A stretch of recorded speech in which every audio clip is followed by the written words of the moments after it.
Well, the Miami Dolphins lose. Well, at least they lose the Cam Ward Bowl, as I'm calling it, because whoever lost this game today is likely putting themselves in a great spot to draft Cam Ward, who is the best quarterback in the history of football. Y'all see. Throw the use up. I did stay up till 2:30 in the morning last night, or I guess technically this morning, watching that crazy Hurricanes comeback. I have a whole recap on that, so go check out my last video.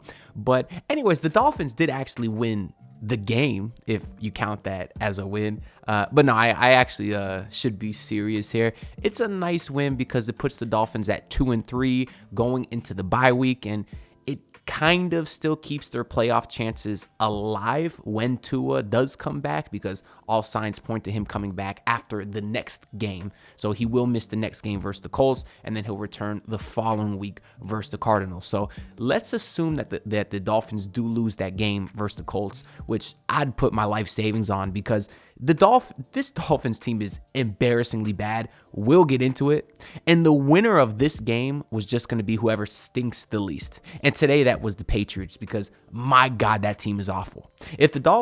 When the Dolphins do play a relatively competent team without Tua, which is going to be that game versus the Colts, they're going to get their ass kicked.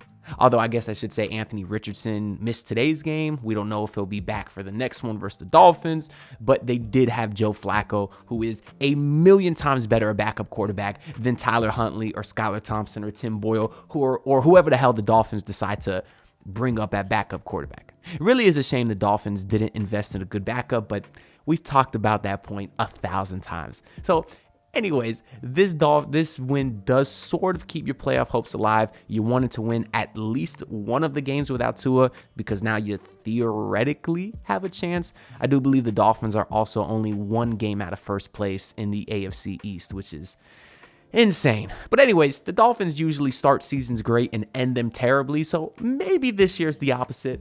I'll keep my hopes up, and if not, you still got that boy Cam Ward lurking up the draft boards, and maybe the Dolphins will have a high enough pick to take him, because I am super high on him and the Miami Hurricanes, although they did nearly lose the last 2 weeks, so maybe they're fraudulent, but we'll worry about that when the time comes. They also have a bye week next week and play Louisville the week after that.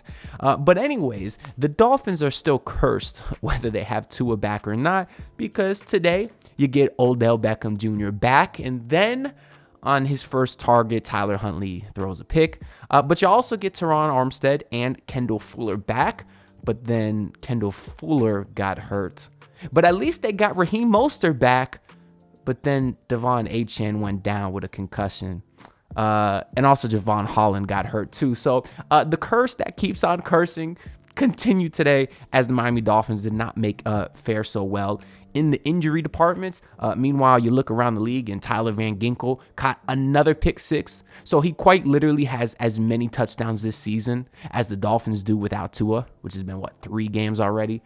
Chris Greer is an idiot, but we'll get into him too. Don't you worry. But anyways, the Dolphins do get the ball to start and go down the field to get a 54-yard field goal, which, hallelujah, it's their first lead of the season, literally their first lead of the entire season. And then on the ensuing possession by New England, Sealer and Agba get very nice back-to-back sacks. I learned today the Dolphins actually are second in the league in sacks, which stunned me. But I guess when you have an offense that's that bad, your defense is on the field 90% of the game. So maybe that makes a little bit of sense there. But when the Dolphins do get the ball back, they're actually about to punt, but the Patriots have an awful offsides penalty, which was an automatic first down for the Dolphins. But then Tyler Huntley threw a pick. So I kind of have a lot of notes here, and I'll go in chronological order of what happened in the game. It may get a little all over the place, but the point being, there was a lot of bad by both teams, because these are two of the worst teams that I've ever seen, and they just kept trading mistake after mistake after mistake. So when the Patriots do get the ball back, Ramondre Stevenson had a 33-yard run because of terrible tackling by the Dolphins. Kohu should have stopped him on third down earlier. So the Patriots do end up scoring and go up 7-3 there. And then the Dolphins are moving the ball on the following drive, but Sanders hits the upright on a 41-yard field goal. So another mistake there by the Miami Dolphins. The following possession, The Dolphins do get a stop on third down. Probably one of the very few positive things this game was that play was Chop Robinson bringing the pressure on Brissett, getting the stop. Finally, Chop Robinson making a play. I know a lot of people's gripe with him is that he never actually makes the play. He's just close to it. And even on this one, he wasn't able to get the sack, but he did lay a nice hit on Jacoby Brissett. And we don't get a lot of chances to talk up Chop Robinson. So I'll give him his credit for that play. But then the following Dolphins possession, they commit back-to-back penalties, offensive penalties. Absolutely insane how undisciplined this team is. Mike McDaniel, it does not run a tight ship, but yet he got a huge extension by Chris Grier. Make it make sense. I don't get it. That's the most frustrating thing about this team is absolutely how undisciplined they are. And then you got Mike McDaniel with his little glasses on the sideline and his play sheet covering his face. He thinks he's so damn smart when in reality he's an idiot. And the NFL figured him out after his first season here. And he has no idea what to do about it. But anyways, the Dolphins, of course, don't convert because of the back-to-back penalties. But then it gets worse because their punt was blocked. As the embarrassment continues, New England would get the ball back, and then they would miss an easy field goal, once again trading idiotic plays. But then the Dolphins get down the field a little bit. It is now 3rd and 3, and there's an errant snap, flies over Tyler Huntley's head because nobody's ready, and then that we lose 30 yards, kicking us out of field goal range. So the worst keeps on getting worse and worse. The Dolphins do eventually get a stop. They are able to go down the field. They make a field goal, but the field goal is called back because of a false start, and then there's another errant snap, once again causing the Dolphins to lose possession. So it's really, truthfully, some of the dumbest plays I've ever seen by a football team with my own two eyes in my entire life, occurring all within the span of a first half of a football game. Absolutely ridiculous. You go into the second half now. Kendall Fuller is hurt on the first drive. You have Jalen Ramsey committing a terrible first personal foul in which the Patriots would have been 3rd and very long. Automatic first down for the Pats. So doing nothing but kicking themselves in the foot. But eventually, somehow, by the means of God himself, I guess, the Dolphins eventually get a couple of field goals to only be down 10-9 going into the fourth quarter. At this point, we do learn Javon Holland now was also hurt, questionable with a hand injury. He ended up being out himself. But then, with a chance to take the lead, the Dolphins go on a drive. This time, shout out to Raheem Mostert and Jalen Wright, another two of the few positive things that we had today was those two guys. The Dolphins running game has looked the best it's looked all season. A lot of that is obviously because you got Raheem Mostert back. I don't want to say it's because you lost Devon Achane, because I do like him a lot, and I think he has a lot of potential, but he's not having a great season, and he does have some injury concerns, although today's was a concussion after a hard hit. It wasn't anything lower limb or the ankle like we saw last season. But shout out to Mostert and Jalen Wright. The Dolphins are able to get down into the end zone. Alec Ingold punches it in, and this puts the Dolphins up 15-10 with 4 minutes to go. And then the Patriots start moving down the field. Jacoby Brissett finds a receiver wide open in the end zone who gets the first foot down, toe taps the second foot, and I'm thinking, damn, Patriots about to take the lead here. Turns out, I did not know this, the touchdown was called back because the Patriots receiver's second foot was just a toe tap. And apparently in the end zone, you have to get the entire foot down. Am I tripping? Did y'all know that? Because apparently it's only on the sideline where you're allowed to toe tap, where in the end zone, you need to get your entire flat bottom of your foot down inside without touching out of bounds. That was not the case for the Patriots. The receiver's second foot landed on the out of bounds end line. So the Dolphins do end up getting a stop there. There's only like 40 seconds left at this point. The Patriots got 3 timeouts. The Dolphins run the ball 3 times, get stopped 3 times. So I'm thinking, oh no, we might lose this game after all. After mentally thinking, all right, the Dolphins got to win without Tua. Good for them. Because now with about 40 seconds to go, Jacoby Brissett is pushing the ball down the field. Then he finds Hunter Henry for a 30-yard gain. I guess the Patriots were about 10 yards from scoring at this point. But Hunter Henry gets tackled in bounds.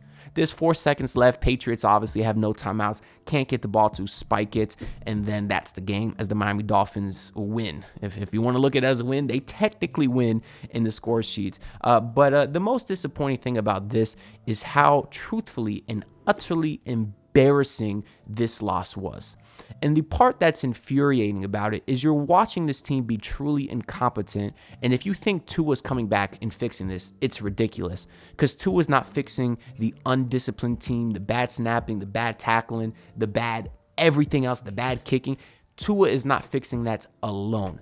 And besides, we've still not seen Tua perform well in big games consistently, at least. So this team has a million flaws, and I'm not so sure that Tua is not one of them anyways. But he's not fixing this, right?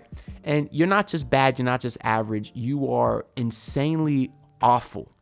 And to think that we are watching that level of bad product while knowing that Chris Grier gave extensions to almost everyone of importance. Mike McDaniel, who's obviously an idiot. Tua, who has still, I guess, not proven that he can stay healthy or win big games. Jalen Waddle, who has 0 touchdowns on the season. Jared Goff has more receiving touchdowns than Jalen Waddle. He's been wildly inconsistent, has very bad hands.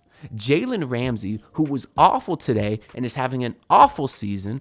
All of these guys have got extensions for what? I can't explain it to you.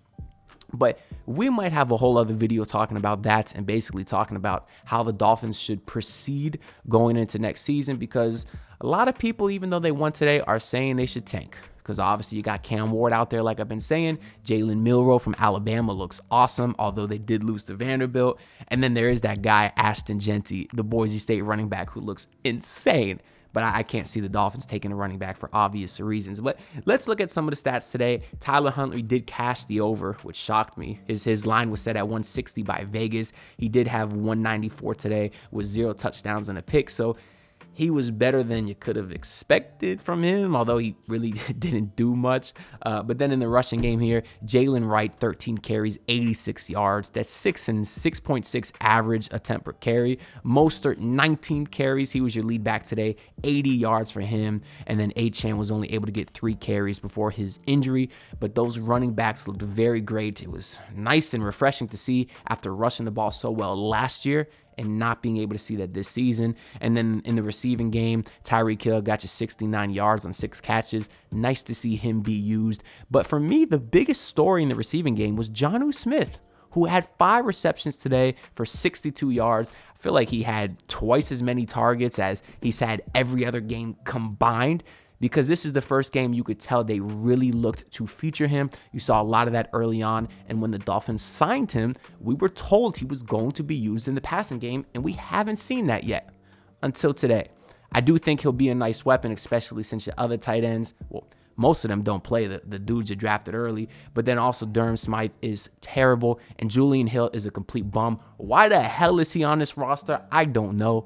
Adam Beasley tweeted out the same thing, because not only is Julian Hill terrible as a blocking and pass catching tight end, he is a penalty machine. He has 7 penalties on the year in 5 games. He's absolutely awful. I want to look at the penalties today, because actually the Patriots were worse. The Dolphins only had 6 penalties for 54 yards. It seemed like a lot more. And then the Patriots had 12 penalties for 105 yards, which is just ridiculous. But anyways, that's about it for this game. I could go on and on about how bad the front office is and this team construction is, but we got over 10 plus games to go this season. There'll be a lot of time for that. But anyways, let me know what y'all think down in the comments below. You can see it's a little bit dark outside right now. I'm recording with a window in front of me. That Hurricane Milton looks like it's picking up. So to all my people in Florida like myself, good luck to y'all. I guess good luck to myself, because right now it looks like it might be a direct hit towards Sarasota, which is about an hour north of me in Fort Myers. But who knows at this point? We'll find a lot more out tomorrow, so we'll see what happens regarding that. But I guess prayers up to y'all. Anyways, like and subscribe. I'll be coming to y'all with Miami sports content, right? We in the prime of Miami sports season right now. Cats are picking up. You can see a guy. Come here, baby. Come here.